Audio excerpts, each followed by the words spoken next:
Hey, uh, so I am waiting for my somdum salad before I go up and eat it. It's a spicy papaya salad. It's super delicious, and I would go over and film them making it, but I don't know where the lady is who actually makes it, and I don't want to wait in the sun for it, so I'll have to film that later for you guys. But I had kind of an interesting cultural exchange with Pinu this morning.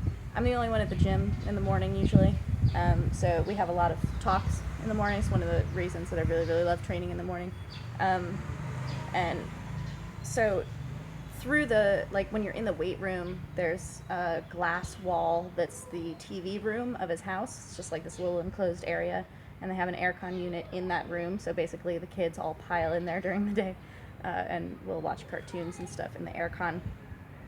And Doreamon, as they call him in Thai, was on, and I was asking Pinu what is he?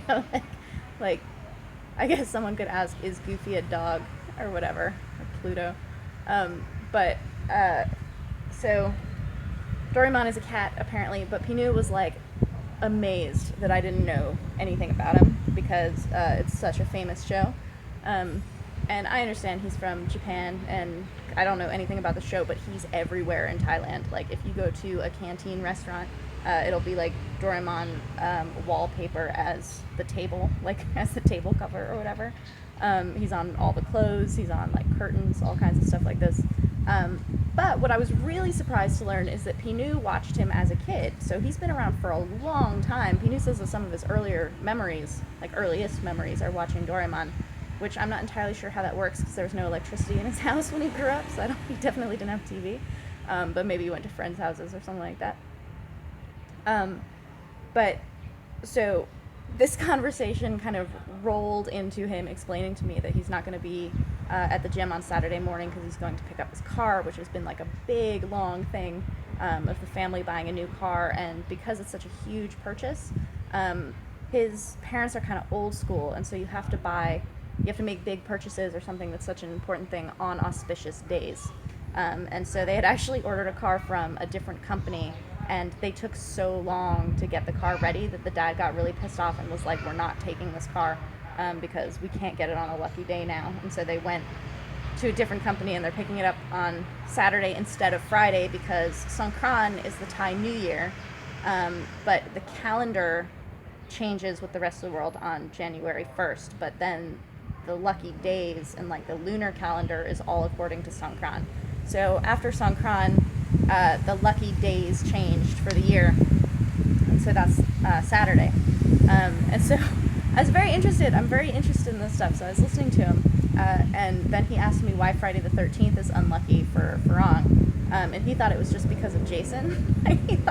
He thought that we think that Friday the 13th is unlucky because Jason's gonna come kill us, which I reckon is a good reason to not like Friday the 13th. But since there's one coming up in this month, I was explaining it to him, my understanding of where Friday the 13th comes from, it being unlucky and it being related to the Last Supper and Judas being the 13th member at the table and that kind of thing.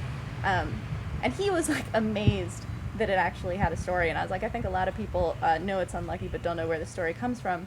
And so he was testing my belief in how unlucky Friday the 13th is, or 13 in general. And he's if I offer you 1,000,000 baht or 13 million baht, which one do you want? And I was I'll take 13 million baht. It was very funny. Testing how committed I am to the unluckiness of numbers. He doesn't super buy into it, but his parents are very traditional about it, which is why they're making a big deal about it with the car. So that was my funny cultural exchange morning with Pinu. And he also made me do these crazy pull-ups that he had made the boys do the other day. And he's very proud of me because I could do more of them than some of the boys could do, but now I'm super sore. So we'll see how clinching goes in the afternoon when this soreness has set in a little bit more. I'm gonna go check out my salad. I'm super hungry. I'll talk to you guys later, and happy Friday the 13th next week.